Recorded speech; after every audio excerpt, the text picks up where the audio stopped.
Friends, hello viewers, ವೀಕ್ಷಕರಿಗೆಲ್ಲ ನಮಸ್ಕಾರ. ಸ್ವಯಂ ಕಲಿಕೆ ಅಭಿಮಾನಿಗಳಿಗೆ ಸ್ವಾಗತ. Welcome to the family, welcome to Swayam Kalike ನೋಡಿ ಕಲಿ.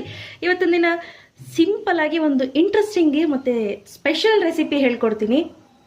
ನೀವು ಎಲ್ಲೇ ಹೊರಗಡೆ ಮೂವೀಸ್ಗೆ ಹೋದ್ರೆ ಈ PVR ಥಿಯೇಟ್ರಲ್ಲಿ ಅಥವಾ ಆರ್ಕೇಡಲ್ಲಿ ಈ ಒಂದು ಫ್ರೆಂಚ್ ಫ್ರೈಸ್ ಅಂತ ಕೊಡ್ತಾರೆ. ಸೊ ಅದನ್ನು ಯಾವ ರೀತಿ ಮಾಡೋದು ಮನೇಲೆ ಸುಲಭವಾಗಿ ಅಂತ ಹೇಳ್ಕೊಡ್ತೀನಿ. ಸುಮಾರು ಜನ ಮನೇಲಿ ಟ್ರೈ ಮಾಡಿರ್ತಾರೆ. ಟ್ರೈ ಮಾಡಿದ್ರೆ ಏನಾಗುತ್ತೆ, ಆ ಫ್ರೆಂಚ್ ಫ್ರೈಸು ಮೇಲ್ಗಡೆ ರೋಸ್ಟ್ ಆಗಿಬಿಟ್ಟಿರುತ್ತೆ, ಮೇಲ್ಗಡೆ ಸೀದೋಗಿರುತ್ತೆ, ಒಳಗಡೆ ಹಾಗೆ ಇರುತ್ತೆ.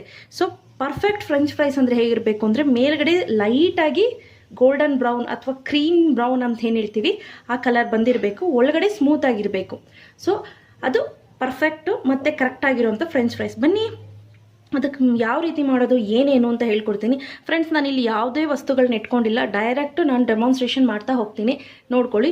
ಮೊದಲಿಗೆ ನೋಡಿ, ನೀವು ತೊಗೋಬೇಕಾದ್ರೆ ಚೆನ್ನಾಗಿರೋ ಆಲೂಗೆಡ್ಡೆ, ಉದ್ದ ಇರೋವಂಥ ಆಲೂಗೆಡ್ಡೆನೇ ತೊಗೋಬೇಕು. ಸೊ ತೊಗೊಂಡ ನಂತರ ನೀಟಾಗಿ ತೊಳೆದಿಟ್ಕೊಳ್ಳಿ. ಓಕೆ, ಈಗ ತೊಳೆದಿಟ್ಕೊಂಡು ರೆಡಿಯಾಗಿದೆ. ಈಗ ನಾನೇನು ಮಾಡ್ತೀನಿ, ಈ ರೀತಿ ಪೀಲ್ ಮಾಡ್ಕೊಳ್ಳೋಣ. ಅಂದರೆ ಈ ಚರ್ಮ ಸ್ಕಿನ್ ಏನಿದೆ ಮೇಲ್ಗಡೆ ತೊಗಟೆ ಅಂತ ಏನು ಹೇಳ್ತೀವಿ ಅದನ್ನು ತೆಕ್ಕೊಂಡ್ಬಿಡೋಣ. ಫ್ರೆಂಡ್ಸ್, ನಾನೊಂದು ಕ್ವಶನ್ ಕೇಳಿದ್ದೆ ನಿಮಗೆ. ನನಗೆ ತುಂಬ ಪಿಂಪಲ್ಸ್ ಆಗಿತ್ತು. ಆ ಟೈಮ್ನಲ್ಲಿ ಒಂದು ಶಾಪಿಂಗ್ ವಿಡಿಯೋ ಮಾಡಿದ್ದೆ ಅಂತ ನಾನು ಹೇಳಿದ್ನಲ್ಲ, ಹಳ್ಳಿಯಿಂದ ಬಂದಾಗ. ಆ ವಿಡಿಯೋ ಬೇಕು ಅಂದರೆ ನಾನು ಖಂಡಿತ ಪೋಸ್ಟ್ ಮಾಡ್ತೀನಿ. ನಿಮಗೆ ಬೇಕು ಅಂದರೆ ನಾನು ಕಾಮೆಂಟ್ ಸೆಕ್ಷನಲ್ಲಿ ಹಾಕಿ, ಅಕ್ಕ ಆ ವಿಡಿಯೋ ಪೋಸ್ಟ್ ಮಾಡಿ ಅಂತ. ಬಟ್ ತುಂಬ ಚೀಪು ಕ್ಲಾತ್ಸು, ನಾನು ಎಲ್ಲಿಂದ ಪರ್ಚೇಸ್ ಮಾಡಿದೆ ಅನ್ನೋ ಪ್ರತಿಯೊಂದು ಡೀಟೇಲ್ ಅದರಲ್ಲಿ ಹೇಳಿದ್ದೀನಿ. ಓಕೆ ನೋಡಿ, ಈಗ ನಾನೇನು ಮಾಡ್ತೀನಿ ಅಂದರೆ, ನಿಮಗೆ ಈ ರೀತಿ ಎಕ್ಸ್ಟ್ರಾ ಸೈಡ್ಸ್ ಬೇಡ, ಒಂದೇ ಯೂನಿಫಾರ್ಮ್ ಆಗಬೇಕು ಅಂದರೆ ಈ ರೀತಿ ಸೈಡ್ಸ್ನ ಕಟ್ ಮಾಡ್ಕೋಬೋದು.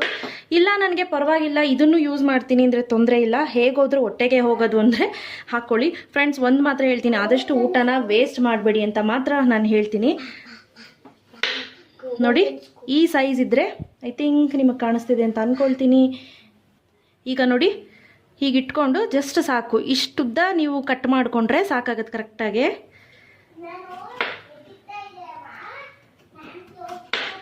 ನೋಡಿ, ಕಾಣಿಸ್ತಿದೆ ಅಲ್ಲ ಯಾವ ಸೈಜ್ ಬೇಕು ಅಂತ. ಓಕೆ, ಆ ನಂತರ ನೀವು ಫ್ರೆಂಡ್ಸ್ ಈ ಎಕ್ಸ್ಟ್ರಾಸ್ ಬೇಕು ಅಂದರೆ ತೆಗೆದಾಕಿ. ಇಲ್ಲ ಮೇಡಮ್ ನಾನು ತೊಗೊಳ್ತೀನಿ ಅಂತ ಅಂದರೆ ನೋಡಿ ನಮಗೆ ಪರ್ಫೆಕ್ಟಾಗಿ ಈ ಸೈಜ್ ಇದ್ದರೆ ಸಾಕಾಗುತ್ತೆ. ಸೊ ಫ್ರೆಂಡ್ಸ್, ನಾನು ಈ ಸೈಡ್ಸ್ ಕೂಡ ಯೂಸ್ ಮಾಡ್ತಾ ಇದ್ದೀನಿ, ನಾನು ವೇಸ್ಟ್ ಮಾಡ್ತಾಯಿಲ್ಲ ಯಾವುದನ್ನು. ಸ್ನೇಹಿತರೆ, ನೀವು ನೋಡ್ತಾ ಇರ್ಬೋದು, ಈ ಸ್ಟಾರ್ಚ್ ಏನಿದೆ ಆ ಸ್ಟಾರ್ಚ್ ಕಂಪ್ಲೀಟಾಗಿ ಹೋಗಬೇಕು. ಈವನ್ ಕೋಲ್ಡ್ ವಾಟರಲ್ಲಿ ಕೂಡ ನೀವು ತೊಳ್ಕೊಬೋದು. ಕೋಲ್ಡ್ ವಾಟರ್ ಹಾಕೋದ್ರಿಂದ ಅದರಲ್ಲೂ ಕೂಡ ಬೇಗನೆ ಸ್ಟಾರ್ಚು ಬೇಗ ಹೋಗುತ್ತೆ. ಸೊ ನೋಡಿ, ಈ ರೀತಿ ಸ್ವಲ್ಪ ಚೆನ್ನಾಗಿ ತೊಳ್ಕೊಂಡು ಆನಂತರ ಇಮಿಡಿಯೇಟು ಬೇರೆ ಬೌಲ್ಗೆ, ಬೇರೆ ನೀರಿಗೆ ಇದನ್ನು ಟ್ರಾನ್ಸ್ಫರ್ ಮಾಡ್ಕೊಳ್ಳೋಣ. ಏನಕ್ಕಪ್ಪ ಈ ಪ್ರೊಸೀಜರ್ ಫಾಲೋ ಮಾಡ್ತಿದ್ದೀನಿ ಅಂದರೆ, ಆ ಸ್ಟಾರ್ಚ್ ಇದ್ದರೆ ಚೆನ್ನಾಗಿ ಆಗೋದಿಲ್ಲ. ಸೊ ಇದೊಂದು ನೆನಪಲ್ಲಿ ಇಟ್ಕೋಬೇಕಾಗತ್ತೆ ನೀವು, ಸ್ಟಾರ್ಚ್ ಇದ್ದರೆ ಚೆನ್ನಾಗಿ ಬರೋದಿಲ್ಲ. ಸೊ ಈಗ ಇದನ್ನು ಚೆಲ್ಬಿಡ್ತೀನಿ ನಾನು. ಓಕೆ, ಮಿನಿಮಮ್ ಅಂತ ಅಂದರು ಸ್ನೇಹಿತರೆ, ಇದನ್ನು 1/2 ಅವರ್ ಈ ರೀತಿ ನೆನೆ ಹಾಕಬೇಕಾಗುತ್ತೆ. ಅಟ್ಲೀಸ್ಟ್ ನೀವು 2 ಬಾರಿನಾದರೂ, 3 ಬಾರಿ ಆಗಿಲ್ಲ ಅಂದರೆ 2 ಬಾರಿನಾದರೂ ನೀವು ಇದನ್ನು ಈ ರೀತಿ ನೀರಲ್ಲಿ ಸೋಕ್ ಮಾಡಬೇಕಾಗತ್ತೆ. ಅಷ್ಟರಲ್ಲಿ ಒಂದು ಪಕ್ಕದಲ್ಲಿ ಒಂದು ಚಿಕ್ಕ ಪಾತ್ರೆಯಲ್ಲಿ ನೀರು ಕಾಯ್ಲಿಕ್ಕೆ ಇಟ್ಕೊಳ್ತೀನಿ. ಓಕೆ ಸ್ನೇಹಿತರೆ, ಈಗ ನೀರು ಕಾಯ್ಲಿಕ್ಕೆ ಇಟ್ಟಿದ್ದೀನಿ. ಅದಕ್ಕೆ ಸ್ವಲ್ಪ ಉಪ್ಪು ಹಾಕ್ಕೊಳ್ಳೋಣ. ಸೊ ಇದು ಬಬಲ್ಸ್ ಬರಲಿ, ಅಂದರೆ ಕುದಿಯೋದು ಬೇಡ, ಕೆಳಗಡೆ ಗುಳ್ಳೆ ಗುಳ್ಳೆ ಥರ ಬರುತ್ತಲ್ಲ ಆ ರೀತಿ ಬರಲಿ, ಅಷ್ಟು ಬಿಸಿ ಇರಬೇಕು ನಮಗೆ. ನೋಡಿ, ಈ ಉಪ್ಪು ಹಾಕಿರೋದ್ರಿಂದ ಬಬಲ್ಸು ಕೆಳಗಡೆ ನೀವು ನೋಡ್ತಾ ಇರ್ಬೋದು, ಬೇಗ ಬಬಲ್ಸ್ ಬರ್ತಿದೆ. ಈಗ ನಾನೇನು ಮಾಡ್ತೀನಿ, ನಾನು ನೀರಿನಿಂದ ಡೈರೆಕ್ಟ್ ತೆಗೆದು ಈ ಬಿಸಿನೀರಿಗೆ ಹಾಕ್ಕೊಳ್ತಾ ಇದ್ದೀನಿ. ಇದು ಆ್ಯಕ್ಚುಲಿ ನನಗೆ ಪೇಸ್ಟ್ರಿ ಮಾಡ್ಲಿಕ್ಕೆ ಬಂದಿಲ್ಲಲ್ಲ, ಅದೇ ಹುಡುಗಿ ಹೇಳ್ಕೊಟ್ಟಿದ್ದು ಇದನ್ನು ಕೂಡ. ಸೊ ಅವಳ ಹೆಸರು ತೊಗೋಬೇಡಿ ಅಂತ ಹೇಳಿದ್ದಾರೆ. ಸಾರಿ, ನಾನು ತೊಗೊಳೋದಿಲ್ಲ ಅವಳ ಹೆಸರು ಕೂಡ.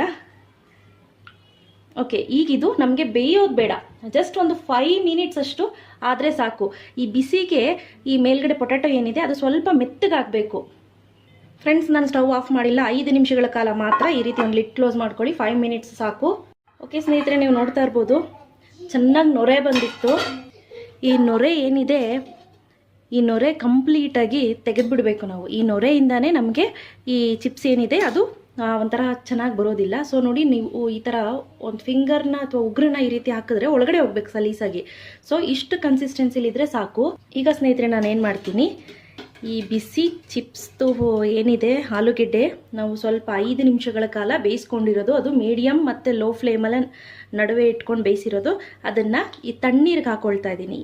ಈ ಪ್ರೊಸೀಜರ್ನ ಏನಿದೆ, ಈ ಪ್ರೊಸೀಜರ್ನ ಬ್ಲಾಂಚಿಂಗ್ ಅಂತ ಕರೀತಾರೆ.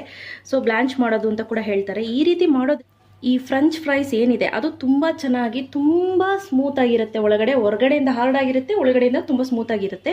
ಸೊ ಈಗ ಇದು ಒಂದು 2 ನಿಮಿಷ ಬಿಟ್ಬಿಡೋಣ, ಯಾಕಂದರೆ ಇದರಲ್ಲಿರುವಂತಹ ಸ್ಟಾರ್ಚಿ ಏನಾದರೂ ಇದ್ದರೆ ಹೋಗಲಿ ಅಂತ. ನೋಡಿ, ಆ ನಂತರ ನಾನೇನು ಮಾಡ್ತೀನಿ, ಈ ರೀತಿ ತೆಗೆದುಕೊಂಡು ಈ ಇರುವಂತಹ ನೀರು ಏನಿದೆ ಅದನ್ನು ಹಾಗೆ ಶೋಧಿಸ್ಕೊಂಬಿಡಿ. ಸೊ ನೀರೆಲ್ಲ ಕಂಪ್ಲೀಟಾಗಿ ಡ್ರೈನ್ ಆಗುತ್ತೆ. ಆ ನಂತರ ನಾವು ಇದಕ್ಕೆ ಹರಡ್ಕೊಳ್ತಾ ಬರೋಣ. ಒಂದು ಕೆಳಗಡೆ ಟ್ರೇ ಇಟ್ಕೊಂಡಿದ್ದೀನಿ, ಅದ್ರ ಮೇಲೆ ಹಾಕ್ಕೊಳ್ತಾ ಬರ್ತೀನಿ.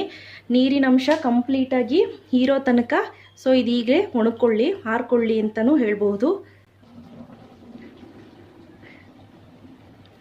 ಫ್ರೆಂಡ್ಸ್, ಇದನ್ನು ಹೇಗೆ ಪ್ರಿಸರ್ವ್ ಮಾಡ್ತಾರೆ ಅಂತಾನು ಕೂಡ ನಾನು ಹೇಳ್ತೀನಿ. ನೋಡಿ, ಇದನ್ನು ನಾನು ಮಾಡಿ ನಿಯರ್ಲಿ ಒಂದು 20 ದಿನಗಳಾಗಿದೆ. 20 ದಿನಗಳಿಂದ ಈ ರೀತಿ ಫ್ರಿಡ್ಜಲ್ಲಿ ಐಸ್ ಬಾಕ್ಸಲ್ಲಿ ಎತ್ತಿಟ್ಕೊಂಡಿದ್ದೀನಿ. ಒಂದು ಜಿಪ್ಲಾಕ್ ಕವರು ಯಾವುದಾದ್ರೂ ಇದ್ದರೆ ತೆಗೆದು ನೋಡಿ. ಒಂದು ಬ್ಯಾಚು ನಾನು ಎಣ್ಣೆಲಿ ಕರೆದಿದ್ದೀನಿ, ಒಂದ್ಸತಿ ಈಗ ಡಿಪ್ ಮಾಡಿ ತೆಗ್ದಿದ್ದೀನಿ. ಈ ರೀತಿ ಎತ್ತಿಟ್ಕೊಬೋದು. ನಿಯರ್ಲಿ ನೀವು 6 ರಿಂದ 8 ತಿಂಗಳ ಕಾಲ ಇದನ್ನು ಆರಾಮಾಗಿ ಸ್ಟೋರ್ ಮಾಡ್ಬೋದು. ಸೊ ನೀವು ಆರಾಮಾಗಿ ಒಂದು 6 ರಿಂದ 8 ತಿಂಗಳ ಕಾಲ ಆರಾಮಾಗಿ ಉಪಯೋಗಿಸ್ಕೋಬೋದು. ನೋಡಿ, ಈ ರೀತಿ ಪ್ರೆಸ್ ಮಾಡ್ಕೊಳ್ಳೋಣ. ತುಂಬ ಹಾರ್ಡಾಗಿ ಮಾಡ್ಲಿಕ್ಕೆ ಹೋಗಬೇಡಿ. ಮಿನಿಮಮ್ ಇದು ಆರಲಿಕ್ಕೆ ನಿಯರ್ಲಿ ಒಂದು 10 ಮಿನಿಟ್ಸ್ ಬೇಕಾಗಬಹುದು. ಓಕೆ ಸ್ನೇಹಿತರೆ, ನೀವು ನೋಡ್ತಾ ಇರ್ಬೋದು ಇಲ್ಲಿ ಕಂಪ್ಲೀಟಾಗಿ ತೇವಾಂಶ ಒಂದು ಚೂರು ಇಲ್ದಂಗೆ ಚೆನ್ನಾಗಿದೆ. ನೀವು ನೋಡ್ತಾ ಇರ್ಬೋದು, ಹಿಂಗಂದ್ರೆ ಅಳ್ಳಾಡಬೇಕು. ಯೂಶಲಿ ನಾವು ನೀರಲ್ಲಿ ಹಾಕಿ ಸ್ವಲ್ಪ ಹೊತ್ತು ಬೇಯಿಸಲಿಲ್ಲ ಅಂದರೆ ಈ ರೀತಿ ಅಳ್ಳಾಡೋದಿಲ್ಲ, ಹಾಗೆ ಫುಲ್ ಸ್ಟಿಕ್ ಅಂದರೆ ಕಡ್ಡಿ ಥರನೇ ನಿಂತ್ಕೊಳ್ಳುತ್ತೆ. ಸೊ ಈಗ ಇದಾಗಿದೆ. ಅಷ್ಟರಲ್ಲಿ ಸೈಡಲ್ಲಿ ಕೂಡ ನಾನು ಎಣ್ಣೆ ಕಾಲಿಕ್ಕೆ ಇಟ್ಕೊಂಡಿದ್ದೀನಿ. ಓಕೆ ನೋಡಿ ಸ್ನೇಹಿತರೆ, ಹಾಕಿದ ತಕ್ಷಣ ಬಬಲ್ಸ್ ಬರಬೇಕು ನೋಡಿ. ಸೊ ಈಗ ಇದಾಗಿದೆ, ಹಾಕ್ಕೊಳ್ತಾ ಇದ್ದೀನಿ. ಎಣ್ಣೆ ಚೆನ್ನಾಗಿ ಕಾದಿದೆ. ಫ್ರೆಂಡ್ಸ್, ಆದಷ್ಟು ಹೈ ಫ್ಲೇಮಲ್ಲೇ ಮಾಡ್ಕೋಬೇಕು ಇದನ್ನು. ಜಸ್ಟ್ 2 ನಿಮಿಷಗಳ ಕಾಲ ಮಾತ್ರ, 2 ಮಿನಿಟ್ಸ್ ಅಷ್ಟೇ.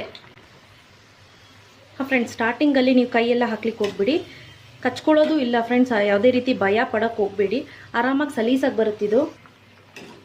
ನೋಡಿ ಫ್ರೆಂಡ್ಸ್, ಆದಷ್ಟು ಹೈ ಫ್ಲೇಮಲ್ಲೇ ಇರಲಿ, ಫ್ಲೇಮ್ ಕಡಿಮೆ ಇಟ್ಕೊಳ್ಳಿಕ್ಕೆ ಹೋಗ್ಬೇಡಿ. ಫ್ರೆಂಡ್ಸ್, ಈ ಪ್ರೊಸೀಜರ್ ಫಾಲೋ ಮಾಡೋದ್ರಿಂದ ಮೇಲ್ಗಡೆ ಕ್ರಂಚಿಯಾಗಿ ಕ್ರಿಸ್ಪಿಯಾಗಿರುತ್ತೆ, ಒಳಗಡೆ ಸಾಫ್ಟ್ ಆಗಿರುತ್ತೆ. ಸೊ ಇನ್ನೊಂದು ಸ್ವಲ್ಪ ಆದರೆ ಸಾಕು. 2 ಮಿನಿಟ್ಸ್ ಅಷ್ಟೇ, ಜಾಸ್ತಿ ಮಾಡ್ಕೊಳ್ಳಿಕ್ಕೆ ಹೋಗಬೇಡಿ ಹೈ ಫ್ಲೇಮಲ್ಲಿ. ಓಕೆ ನೋಡಿ, ಕರೆಕ್ಟಾಗಿ 2 ನಿಮಿಷ ಆಗಿದೆ, ತಕ್ಕೊಂಡಿದ್ದೀನಿ. ಈ ಕನ್ಸಿಸ್ಟೆನ್ಸಿಲಿದ್ದರೆ ಸಾಕಿದು. ಈಗ ತೆಗೆದುಬಿಟ್ಟು ಈ ರೀತಿ ಒಂದು ಪೇಪರ್ ಟವಲ್ ಮೇಲೆ ಇಟ್ಕೊಂಡ್ರಾಯ್ತು.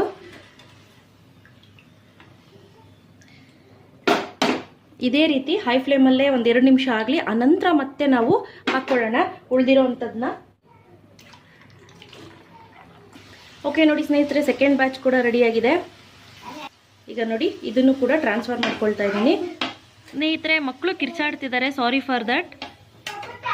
ನೋಡಿ ಸ್ನೇಹಿತರೆ, ಈಗಿದು ಕಂಪ್ಲೀಟಾಗಿ ಆರಿದ ನಂತರ ನೀವೇನು ಮಾಡಿ, ಒಂದು ಜಿಪ್ಲಾಕ್ ಕವರ್ಗೆ ಈ ರೀತಿ ಹಾಕ್ಕೊಂಡು ತುಂಬಿಟ್ಕೊಂಬಿಡಿ. ನೋಡಿ, ಇದು ಆಲ್ಮೋಸ್ಟ್ 20 ದಿನ ಆಗಿದೆ ನಾನು ಜಿಪ್ಲಾಕ್ ಕವರಲ್ಲಿ ತಂದು ತುಂಬಿಟ್ಕೊಂಡು. ನೀವು ಯಾವಾಗ ಬೇಕಾದರೂ ಮಿನಿಮಮ್ 6 ತಿಂಗಳವರೆಗೂ ನೀವು ಇದನ್ನು ಧಾರಾಳವಾಗಿ ಯೂಸ್ ಮಾಡ್ಬೋದು. ಕೆಲವು ಹೋಟೆಲ್ಸಲ್ಲಿ ಏನು ಮಾಡ್ತಾರೆ ಅಂದರೆ ಡೈರೆಕ್ಟಾಗಿ ಫ್ರಿಡ್ಜಿಂದ ಐಸ್ ಬಾಕ್ಸಿಂದ ತೆಗೆದು ಹಾಗಾಗಿ ಕರೀತಾರೆ. ಬಟ್ ಮೇಕ್ ಶ್ಯೂರ್ ನಿಮ್ಮ ಮನೇಲಿ ಅಕ್ಕಪಕ್ಕ ಮಕ್ಕಳಿಲ್ಲ ಅಂದರೆ ಮಾತ್ರ ಮಾಡಿ. ನಿಮಗೆ ಭಯ ಇದೆ ಅಂದರೆ ದಯವಿಟ್ಟು ತೆಗೆದು ಇದು ಸ್ವಲ್ಪ ವಾರ್ಮ್ ಟೆಂಪ್ರೇಚರ್ಗೆ ಬರೋ ತನಕ, ಅಂದರೆ ನಾರ್ಮಲ್ ಟೆಂಪ್ರೇಚರ್ಗೆ ಬರೋ ತನಕ ಹಾಗೆ ಬಿಟ್ಟು ಆನಂತರ ಉಪಯೋಗಿಸ್ಕೊಳ್ಳಿ. ಸೊ ಇದನ್ನು ಅಷ್ಟೇ ನಾನು ಎಷ್ಟು ಬೇಕು ಅಷ್ಟು ಮಾತ್ರ ಉಪಯೋಗಿಸ್ಕೊಂಡು ಇನ್ನು ಮಿಕ್ಕಿದ್ದನ್ನ ನಾನು ಐಸ್ ಬಾಕ್ಸಲ್ಲಿ ಫ್ರೀಸ್ ಮಾಡಿ ಎತ್ತಿಟ್ಕೊಳ್ತೀನಿ. ಫ್ರೆಂಡ್ಸ್, ಇದು ಫುಲ್ಲು ಕಂಪ್ಲೀಟಾಗಿ ಆರಿದ ನಂತರನೇ ನೀವು ಸೆಕೆಂಡ್ ಬ್ಯಾಚಿಗೆ ಮಾಡ್ಕೋಬೇಕು. ಈಗ ನೋಡಿ, ನಾನು ಫ್ರೀಸರಲ್ಲಿ ಇಟ್ಕೊಂಡಿದ್ದೀನಿ. ಆರಿದ ನಂತರ ಇದು ನಿಮ್ಗೆ ಯಾವಾಗ ಬೇಕು ಅವಾಗ ತೆಗೆದು ಹಾಕೋಬೋದು. ಫ್ರೆಂಡ್ಸ್, ನೆನಪಲ್ಲಿರಲಿ, ಜಿಪ್ಲಾಕ್ ಕವರಲ್ಲಿ ಮಾತ್ರ ಹಾಕೊಳ್ಳಿ. ಈಗ ನಾನು ಜಸ್ಟ್ ಈಗ ಒಂದು 1/2 ಅವರ್ ಇಟ್ಬಿಟ್ಟು ಆನಂತರ ನಾನು ಉಪಯೋಗಿಸ್ಕೊಳ್ತೀನಿ. ಅದಕ್ಕೋಸ್ಕರ ನಾನು ಓಪನ್ ಆಗಿ ಹಾಗೆ ಇಟ್ಟಿರೋದು. ಓಕೆ ನೋಡಿ ಸ್ನೇಹಿತರೆ, ಈಗ ಫ್ರೀಸರಲ್ಲಿಟ್ಟು ಐಸ್ ಬಾಕ್ಸಲ್ಲಿಟ್ಟು ಕೂಲ್ ಆಗಿದೆ ಕಂಪ್ಲೀಟಾಗಿ. ಎಣ್ಣೆ ಕೂಡ ಕಾಯ್ಲಿಕ್ಕೆ ಇಟ್ಟಿದ್ದೀನಿ ಹೈ ಫ್ಲೇಮಲ್ಲಿ. ಸೊ ಈಗ ಇದನ್ನು ಸೆಕೆಂಡ್ ಬ್ಯಾಚು ಕರ್ಕೊಳ್ಳೋಣ. ಓಕೆ ಫ್ರೆಂಡ್ಸ್, ಈಗ ಎಣ್ಣೆ ಕಾದಿದೆ. ಈಗ ನೋಡಿಕೊಂಡು ನಿಧಾನಕ್ಕೆ ಹಾಕೊಳ್ಳಿ. ನಾನು ಡೈರೆಕ್ಟ್ ಐಸ್ ಬಾಕ್ಸ್ ಅಂತ ನಾನು ಹಾಕೊಳ್ತಾ ಇದ್ದೀನಿ. ಫ್ರೆಂಡ್ಸ್, ಆಗುತ್ತೆ ಅಂತ ಒಂದೇ ಸತಿ ಜಾಸ್ತಿ ತುಂಬಲಿಕ್ಕೆ ಹೋಗಬೇಡಿ, ಆದಷ್ಟು ಕಡಿಮೆ ಕ್ವಾಂಟಿಟಿಲೇ ತುಂಬ್ರಿ. ಈಗ ಸ್ಟಾರ್ಟಿಂಗಲ್ಲಿ ಹೈ ಫ್ಲೇಮಲ್ಲಿ ಇರಲಿ, ಆನಂತರ ಸ್ವಲ್ಪ ಮೀಡಿಯಮ್ ಫ್ಲೇಮಿಗೆ ಇಟ್ಕೊಳ್ಳಿ. ಓಕೆ ಸ್ನೇಹಿತರೆ, ನೀವು ನೋಡ್ತಾ ಇರ್ಬೋದು ಕಲರ್ ಯಾವ ರೀತಿ ಚೇಂಜ್ ಆಗ್ತಿದೆ ಅಂತ. ಸೊ ಇದೇ ಒಂದು ಟ್ರಿಕ್ಸ್ ಅವ್ರು ಯೂಸ್ ಮಾಡೋದು. ಈವನ್ ನೀವು ಒಂದು ಸ್ವಲ್ಪ ಕಾರ್ನ್ಫ್ಲೋರ್ ಹಾಕಿ ಕೂಡ ಡಸ್ಟ್ ಮಾಡಿ ಎತ್ತಿಟ್ಕೊಬೋದು. ನಾನು ಹೇಳಿದ್ನಲ್ಲ, ತುಂಬ ಹೈ ಫ್ಲೇಮ್ ಬೇಡ ಈ ಟೈಮ್ನಲ್ಲಿ. ತುಂಬ ಹೈ ಫ್ಲೇಮ್ ಇಟ್ಬಿಟ್ರೆ ಮೇಲ್ಗಡೆ ಒಂಥರ ಕಪ್ಪಾಗುತ್ತೆ. ಆದಷ್ಟು ಮೀಡಿಯಮ್ ಫ್ಲೇಮ್ನಲ್ಲಿ ಇಟ್ಕೊಂಡು ಮಾಡ್ಕೊಳ್ಳಿ. ಫ್ರೆಂಡ್ಸ್, ಕಲರ್ ನೋಡ್ತಿದ್ದೀರಲ್ಲ ಯಾವ ರೀತಿ ಚೇಂಜ್ ಆಗ್ತಿದೆ ಅಂತ. ಈವನ್ ನಾ ಹೇಳಿದ್ನಲ್ಲ, ಕಾರ್ನ್ಫ್ಲೋರ್ ಹಾಕಿದ್ರೆ ಇನ್ನೂ ಕಲರ್ ಚೆನ್ನಾಗಿ ಬರುತ್ತೆ ನಿಮಗೆ. ಫ್ರೆಂಡ್ಸ್, ನೀವು ನೋಡ್ತಾ ಇರ್ಬೋದು ಕಲರು.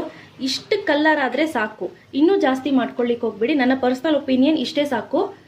ಈಗ ಒಂದು ಯಾವುದಾದ್ರೂ ಖಾಲಿ ಪಾತ್ರೆಗೆ ಈ ರೀತಿ ತೆಗೆದಿಟ್ಕೊಂಡ್ಬಿಡಿ. ಎಲ್ಲವನ್ನು ಇದೇ ರೀತಿ ಸೇಮ್ ಪ್ರೊಸೀಜರ್ ಮಾಡ್ಕೊಳ್ಳೋಣ.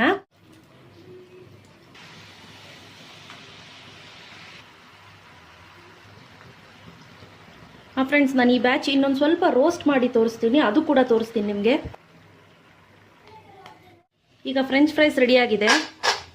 ನೋಡ್ತಿದ್ದೀರಲ್ಲ ಶಬ್ದ ಯಾವ ರೀತಿ ಇದೆ ಅಂತ. ನಾನು ಇದಕ್ಕೆ ಲೈಟಾಗಿ ಸ್ವಲ್ಪ ಉಪ್ಪು ಹಾಕ್ಕೊಳ್ಳಿ, ಜಾಸ್ತಿ ಹಾಕ್ಕೊಳ್ಳಿಕ್ಕೆ ಹೋಗ್ಬೇಡಿ ಫ್ರೆಂಡ್ಸ್ ಉಪ್ಪು, ಯಾಕಂದರೆ ನಾವು ಇದು ಮಾಡಬೇಕಾದ್ರೂ ಕೂಡ ಉಪ್ಪು ಹಾಕಿದ್ವಿ. ಆಮೇಲೆ ಕೆಮ್ಮೆಣ್ಸಿನ್ಕಾಯಿ ಪುಡಿ, ಈಗ ಚಾಟ್ ಮಸಾಲ. ಈ ಚಾಟ್ ಮಸಾಲ ಹಾಕೋದ್ರಿಂದ ಚಟ್ಪಟ್ ಚೆನ್ನಾಗಿರುತ್ತೆ ಒಂಥರ. ಹಾಕ್ಬಿಟ್ಟು ಜಸ್ಟ್ ಶೇಕ್ ಮಾಡಿ. ಏನು ಫ್ರೆಂಡ್ಸ್ PVR ಅಲ್ಲೆಲ್ಲ ಕೊಡೋದು, ನಾವು ಮಾಡ್ತೀವಿ ನೋಡಿ ಅನ್ಬೇಕು ನೀವು ಮನೇಲಿ.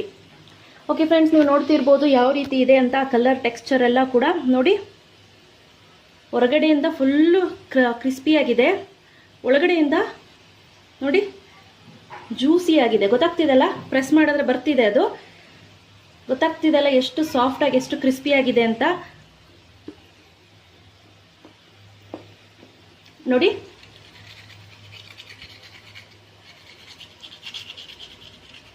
ಶಬ್ದ ಕೇಳಿಸ್ತು ಅಂತ ಅನ್ಕೊಳ್ತೀನಿ.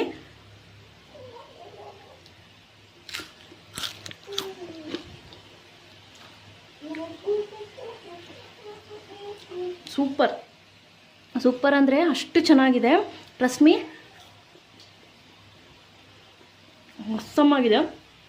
ಖಂಡಿತ ನೀವು ಒಮ್ಮೆ ಟ್ರೈ ಮಾಡಿಬಿಟ್ಟು ಹೇಗಿತ್ತು ಅಂತ ನಿಮ್ಮ ಅನಿಸಿಕೆ ಅಭಿಪ್ರಾಯನ ನನಗೆ ತಿಳಿಸ್ಬೇಕಾಗಿ ಕೇಳ್ಕೊಳ್ತೀನಿ.